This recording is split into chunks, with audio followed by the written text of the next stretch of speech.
What are you thinking about? What's your expectation from this video? Why did you click the link? What are you expecting to get from this? Now let's take a moment. Think about it.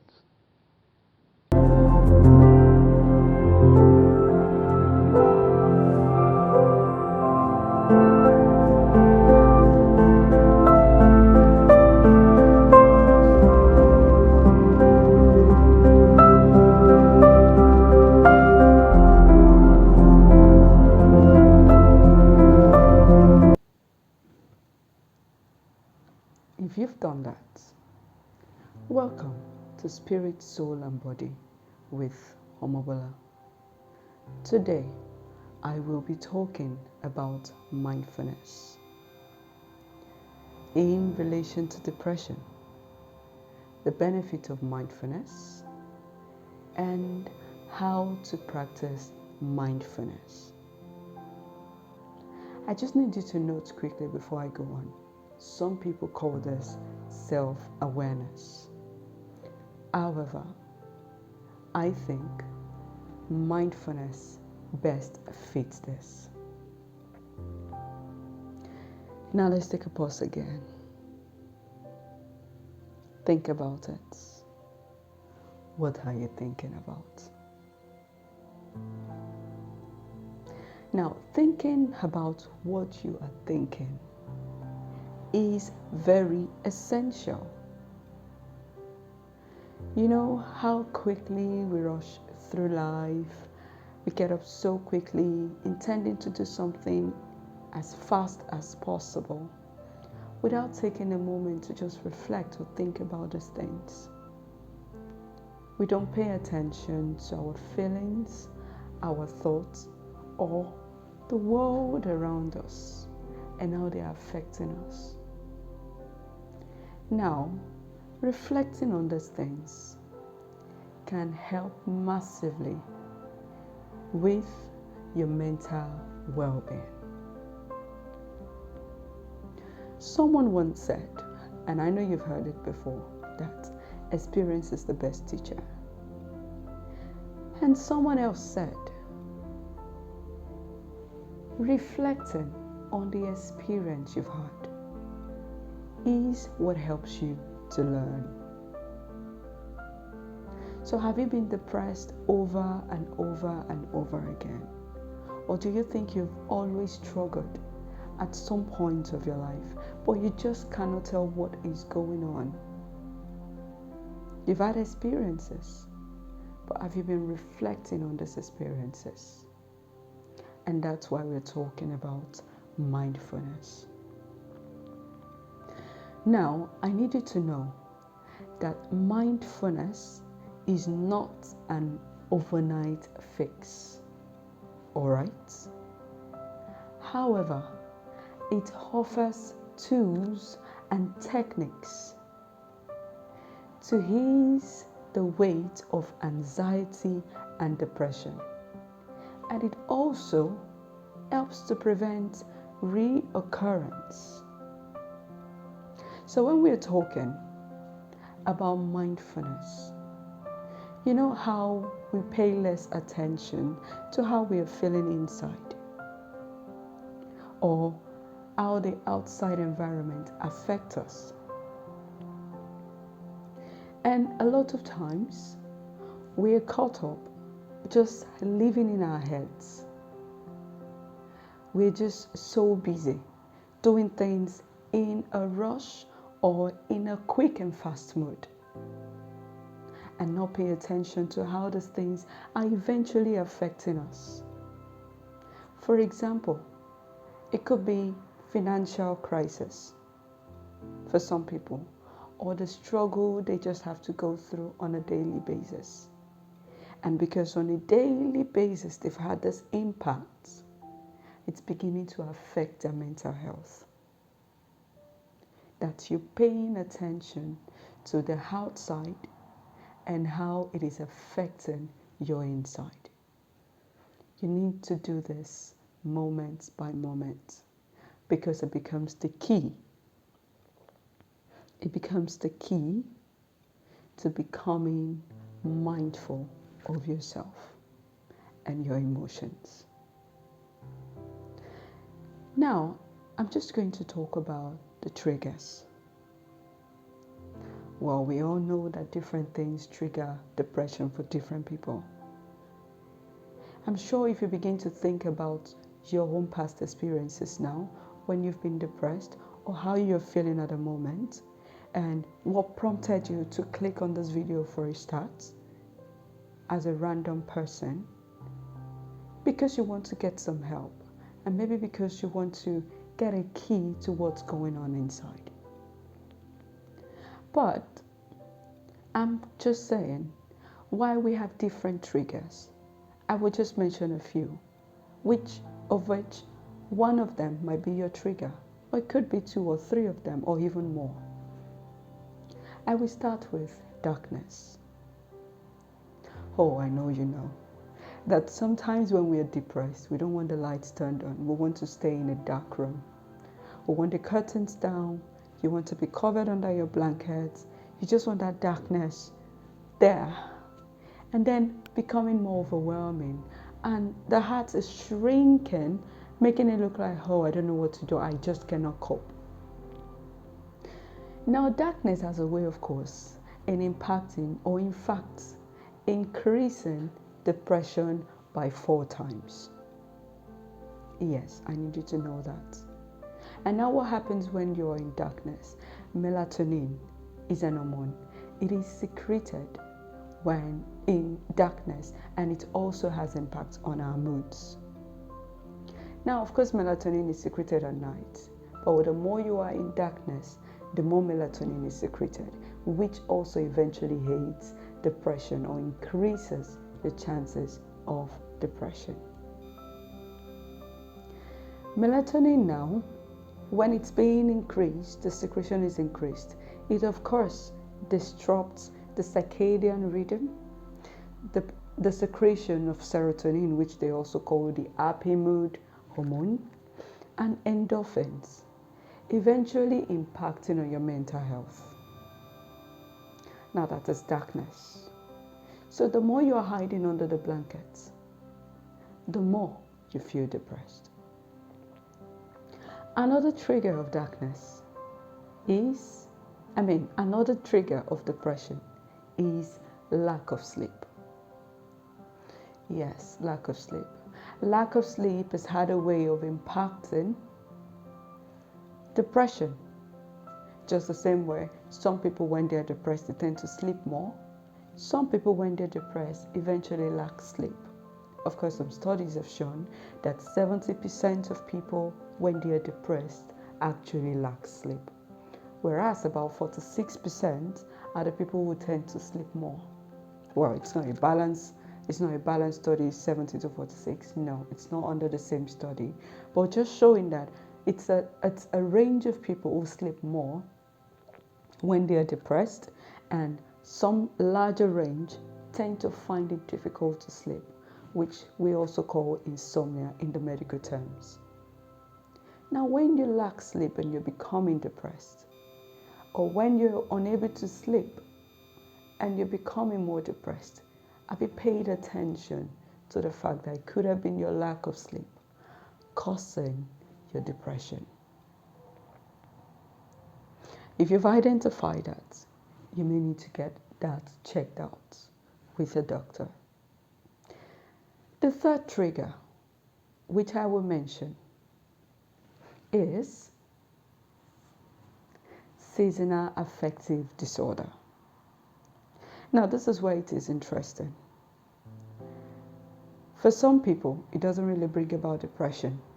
Of course, seasonal affective disorder is a mental health diagnosis. And when we're talking about seasonal affective disorder, it's the word season has to do with season, just as said. Okay. Now, for some people, it could be the rainy season. They realize they find it difficult to cope when it's just wet, it's raining, or you say it's drizzling all day. making it difficult to go outside to do whatever you want to do. And when this is repeatedly happening, you just realized you are in the corner of your house or the corner of your room doing something and not making you happy. And the more the rain, the more you are down where you are. For some people, winter is what causes, winter happens in a season, is what triggers their depression. Yes, studies have also has actually shown that winter has a way of causing depression. In some areas, it is because the dark the dark hours are longer than the brighter days. And of course, I've explained how darkness can cause depression. So during winter, when the day is shorter and darkness is longer, it just makes people even more depressed. And they simply termed this winter blues. Now, in a study, someone said that he just noticed he was often depressed whenever it's winter, and he couldn't tell the reason. But he knows he struggles so much during this season. Until he discovered that it had to do with the weather, the season, the darkness and the brightness. They are what are impacting his mood on a daily basis. The moment he got this key, he could channel his energy to doing something to help him improve his mood. So I haven't mentioned seasonal affective disorder. Just like I said, the rain could be what's affecting some people. You could find out yours. It could be winter, really, indeed. But are there ways to deal with this? Certainly there are. And you may get to find that out much later as well. And now another trigger for some people might be the financial problems. Low income certainly affects people. Now, if you are in a place where you're struggling to get balanced financially, we work for money every day. We wake up with the intentions to get something on the table. You might just be working a salary. Of course, you're working for a salary, or you're working where you're paid wages paid per week, or you're working where you're paid per hour. But the reality is, if it is not enough to help with your financial needs, you soon realize you are struggling. It begins to affect you. Now that is your external beginning to affect your internal mood and emotions. That has to do with what? Financial income and its impacts on us. And you know how a rich man who has gone bankrupt can suddenly become depressed as well. That's another way how financial income can impact depression. So it varies for different people. And now another thing is rumination. When I talk about rumination, I'm talking about how some people find it difficult to overcome a stressful event in their life. For example, a loss of a loved one. Now, it could be a mom, a mother, or a friend, or it could be your dad. You've lost them for a long time and you find it difficult to just cope.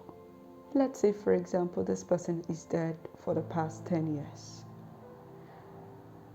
You want to be happy, but you just cannot move on because you wish they are still here. Now that is you finding it difficult to cope with what is going on. And as such, you've been depressed for as long as this person has been deceased. You find yourself crying, you find yourself ruminating over and over again. And in fact, you don't even want to associate with people or your friends or your siblings who have moved on, because you feel, how could they move on when this person is not here? You despise the fact that they are coping well, but you are not. That's rumination. Dealing with this, of course, is you identifying what is going on inside. You might realize this is even what's causing your depression, but you just don't know how to cope. And again, like I said, if you think you need medical help, you do need to get some. So another thing, how this might affect some people is life transition. Life transition happens to people in different ways. For some people, it might be promotion on their jobs, and they're finding it difficult to cope at this time. For some people, it might be, especially women, it might be the fact that they have just given birth, which we call postpartum depression, and it could go as far or as intense as postpartum psychosis. Now, of course, that's a more serious type of mental health for women who have just put to bed. Now, they just find it difficult to cope with a new transition in their life. They have a child they have to look after, and they don't feel up to it, and they're not sleeping well with the child crying every now and then, having to care for this child, care for yourself, and you can't do what you could normally do. All of this can be overwhelming and impacts on their mental health. So identifying this is just one of those things we term as life transition. Now, I will be looking at, I haven't said all the triggers, mentioned some. You may have to identify yours, but let's look at the benefit of mindfulness. If you are already aware of what your trigger is, then if you are able to, once you've been able to pin it, this is it. It means you can begin to think about how to improve that, how to improve on your mood or overcoming what suppresses you, what makes you down, what leads you into depression over time. And then we can begin to talk about the benefits. So let's talk about it. It means you are able to control your thoughts and your emotions. That's one of the benefits of mindfulness. You are also happier. You're a happier person, much more than you could have been if you've not been able to identify this.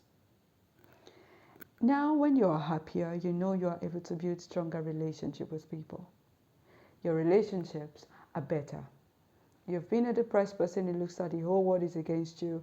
But now that you've been able to pin what's wrong and get the key to overcoming this depression, or at least dealing with it, you are a happier person, you're building more relationship. And to think about it, if you've been stressed over this matter, it's beginning to decrease your stress. You've not been so productive. We know when you're depressed, productivity is reduced. But now that you have the key, the benefits of mindfulness is what? You're becoming more productive. And just to mention the last point, it definitely, this is the key one, it prevents reoccurrence of depression. Now, am I saying mindfulness is the only key to depression? No.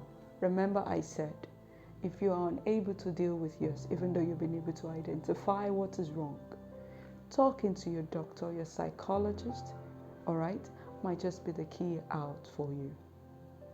Now, I haven't talked about the benefits. How do you want to practice mindfulness? Practicing mindfulness. Remember I said from the beginning, it's not, you don't get to do this once. It's what you have to practice again and again and again. So to start with, what are you thinking now? Yes, practicing mindfulness is first thinking about what you are thinking. Think about that. That is a major key. What am I thinking? I'm thinking about how to help you. What are you thinking? Every moment when you're down, what's pulling your emotions apart? What's making you sad over and over and over again? Why do you think you're depressed? Think about that.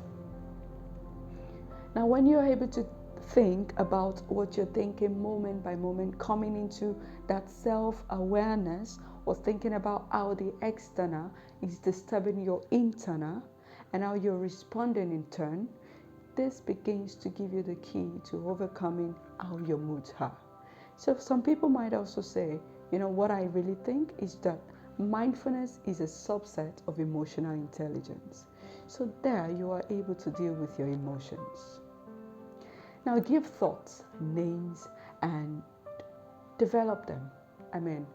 Give thoughts names to develop awareness.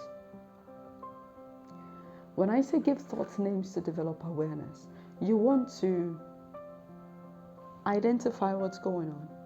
Is it fear of failure? Have I been afraid of the exam coming and I've been stressed out and reading, I'm not coping? And over and over and over again, you've been failing in the past, you are afraid you will fail again this time, and you're finding it difficult to just cope. Give it a name. This is it. Now that you've given it a name, how do you think you can deal with it? Giving it a name sometimes helps to deal with what's going on because you are now mindful of what's going on with you. And another thing is try something new.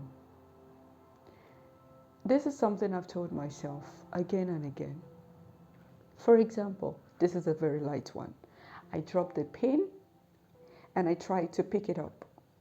And I realized I couldn't pick it up. I tried again the second time, I couldn't pick it up. And then I'm trying again and I'm trying again. The same way I've been trying to pick up this very pen.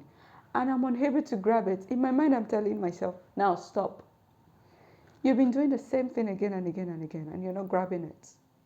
You need to do something new, which is maybe you put your hand in a different way or roll it and get it out and just pick that thing. And when I try something new, when I try it in a different way, I'm able to grab this pen. To try something new, you might need to go for a party. You're a party person. Go out. You might need to go skating if you like it, or if you think it's something you'd like to try. Try something new. This is one of the ways in dealing with your depression, as long as you're becoming mindful of what's causing your depression. Now, something I'd like you to do again is take a closer look and be self-aware. Look at your surroundings. Take a closer look at your surroundings and how it is affecting your inside. Once you've identified this, it's how to practice your mindfulness. It's helping you deal with whatever emotions you're having or depression. And now something else I want you to notice is consistently practice mindfulness. It might not work the first time you tried it, but I am just going to now take a closer look at your surroundings and your inner state. Is it the weather? How do you feel inside? Is it what someone said? How do you feel inside? Is it what's happening? Your financial state? And how do you feel inside? Are you mindful of this now? That's what we're talking about. Now, how do you practice mindfulness again? You have to consistently practice mindfulness. When you're thinking about it, it's not for you to begin to think about it in a negative way. But now you've identified it, you need to practice it in order to get out of your down moods. You've been able to identify it's your financial state causing your depression. Can you do anything about it? The positive side is, what can you do? Then try it. That's your mind coming out positively. That way you will overcome whatever the surrounding is giving you or bringing out from your inside. I need you to know that if you falter, try again. If you fail, do it again. You know, we've been told that averagely you form habits by at least practicing it 66 days. I mean, it takes 66 days to form a habit. That's for a human. So it's not just a one day, it's not 1 week, it's not two. Some have said it's 21 days, but I'm telling you, it could take longer. As some have said, it takes about 18 to like 265 days, but averagely 66 days. Just keep practicing it until you master your thought and you've become mindful of yourself. Now, the last thing, and where I will be concluding today, is meditate on positive things. Nothing beats this. It's just as it is mentioned in the word, which I love. Whatsoever things are true, whatsoever things are lovely, whatsoever things are honest, whatsoever things are pure, whatsoever things are of good report, if there be any virtue, if there be any praise at all, think on these things. Whatsoever things make you happy, whatsoever things brings joy to you, think about them. And here, I leave you to think about what you're thinking. Join me next time on Spirit, Soul and Body with Omobola. If this video has helped you, remember to like it and please share with someone who might need it. Feel free to comment in the comment section below.